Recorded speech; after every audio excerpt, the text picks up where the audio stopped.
dasar kita, tugas fungsi pokok kita masing-masing. Demikian barangkali saya persilahkan Bu Yasti kalau ada yang mau disampaikan singkat Bu. Terima kasih. Assalamualaikum warahmatullahi wabarakatuh.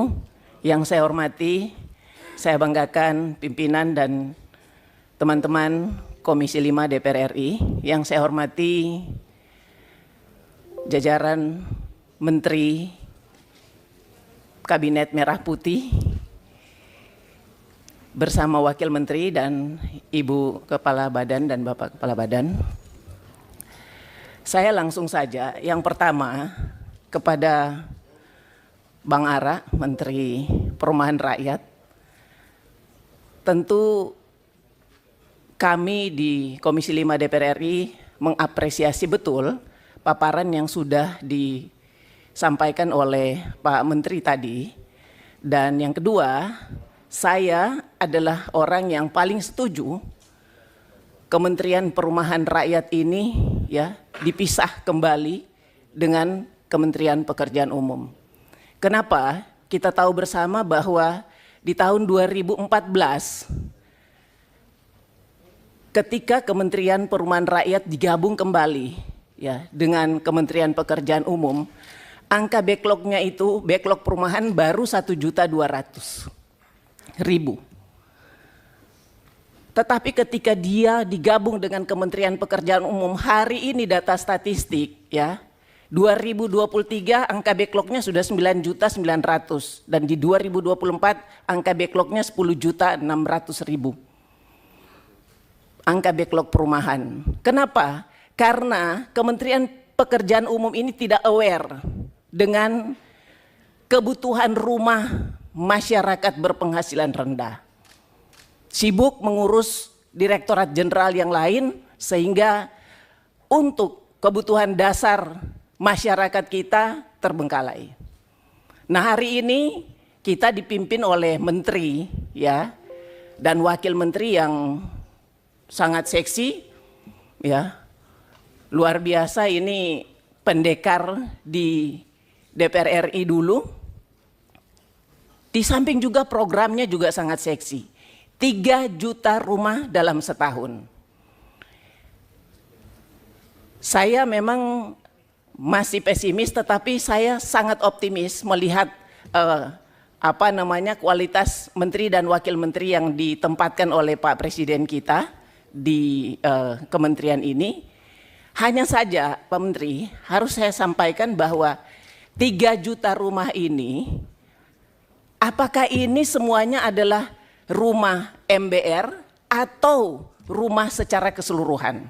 Saya memang sudah membaca terdiri dari rumah susun, ya, rumah MBR, dan rumah menengah dan rumah mewah. Tadi sudah disinggung oleh Pak Ketua Komisi 5 bahwa harus mengacu kepada Undang-Undang Nomor 1 Tahun 2011 tentang Perumahan dan Kawasan Pemukiman dan Undang-Undang Nomor 20 Tahun 2011 tentang rumah susun. Kalau mengacu di situ, maka pembagiannya mungkin hanya 1/3/5, Pak.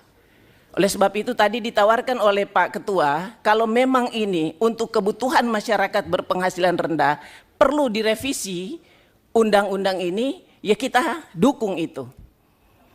Karena memang ketersediaan rumah untuk MBR ini sangat diperlukan. Nah, Pak Menteri, yang ketiga yang harus saya sampaikan bahwa terkait dengan pengadaan perumahan ini di kawasan pedesaan, saya rasa tanahnya banyak, tetapi masyarakat di sana kurang untuk rasa tinggal di lokasi kawasan. Menurut saya yang paling cocok di masyarakat pedesaan ini adalah BSPS, Bantuan Stimulan Perumahan Swadaya, yang tadi Pak Menteri sudah sampaikan 2 juta unit rumah per tahun. Hanya saja anggarannya harus ditambah karena sekarang ini BSPS itu hanya kurang lebih 25 juta ya Pak. 20 juta dalam satu rumah. Nah, kalau saya bilang harus dinaikkan lagi karena 20 juta itu tidak menjadikan rumah itu layak huni, Pak. Baik, Bu Jadi- Yasti, mungkin besok kan kita ada raker. Iya ya? betul, cuman Ya, ini highlight ya, aja Pak, oke, itu ya. satu. Yang kedua, tentu saya harus sampaikan juga besok pendalaman Pak Menteri, saya harus sampaikan karena besok saya psikotes Pak Ketua. Sama, saya psikotes juga besok. Yang berikutnya saya highlight aja untuk Menteri Perhubungan. Pak Menteri Perhubungan ini punya tugas yang sangat berat karena terkait dengan konektivitas, terkait dengan tantangan Bapak menurunkan harga, ya. Terjadi disparitas harga logistik dari kawasan barat ke kawasan timur. Kita tahu bersama di tahun 2014 itu Pak SBY dengan program MP3EI, Pendulum Nusantara Konektivitas. Kemudian Pak Jokowi dengan tol laut. Tujuannya hanya satu, adalah menurunkan harga pengiriman barang baik laut maupun udara. Pak Menteri harus tahu hari ini pengiriman barang dari Jakarta, kontainer dari Tanjung Priok ke Bitung di Sulawesi Utara, satu kontainer 20 feet itu kurang lebih harganya 17 juta. Kalau kita bandingkan dengan pengiriman barang dari Jakarta ke Hong Kong, itu harganya satu kontainer 40 feet hanya $320.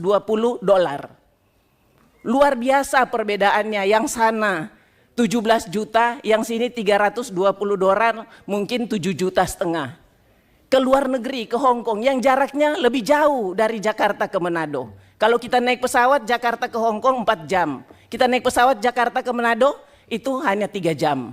Nah ini tantangan buat Pak Menteri untuk mampu menurunkan ya disparitas harga. Karena apa? Kalau harga naik bisa terjadi, kalau harga pengiriman logistik naik, tentu harga barang di sana akan naik dan ini sangat memungkinkan terjadinya inflasi. Kemudian kepada Pak Menteri Desa, mohon maaf saya harus sampaikan ini, dana desa tidak boleh disamaratakan. Ya, kalau saya usulkan dana desa itu harus ditambah, jangan disamakan. Misalnya begini, Pak Ketua. Baik, sebentar, Bu Yasti, sebentar dulu. Ini jangan sampai dispute kita. Besok Bu, kita hanya satu kementerian saya, pekerjaan umum. Ya. Ya, berikutnya baru giliran kementerian lain. Besok hanya dengan PU tok kita. Jadi Ibu punya waktu nanti bicara kembali dengan Menteri Desa, dengan Menteri Transmigrasi dan seterusnya. Jadi memang kita hari ini tidak untuk pendalaman dulu, masih perkenalan. Hal-hal yang bersifat substantif itu nanti di raker, kita sepakatkan begitu tadi ya. Sepakat, Ketua. Ya, jadi saya rasa Bu, nanti silakan di raker-raker nanti, karena saya di awal tadi sudah disepakati masalahnya. Kalau enggak nanti kan semua ngambil bicara kapan kita selesainya gitu. Itu maksudnya, saya harus menghargai teman-teman yang lain ya. Baik. Ya. Ya, cukup Bu ya, nanti kita didalami lagi ya. Baik, terima kasih. Ini silahkan nanti kita dengan kementerian, besok hanya dengan Kementerian PU kita. Ya. Habis itu kita lanjut Senin.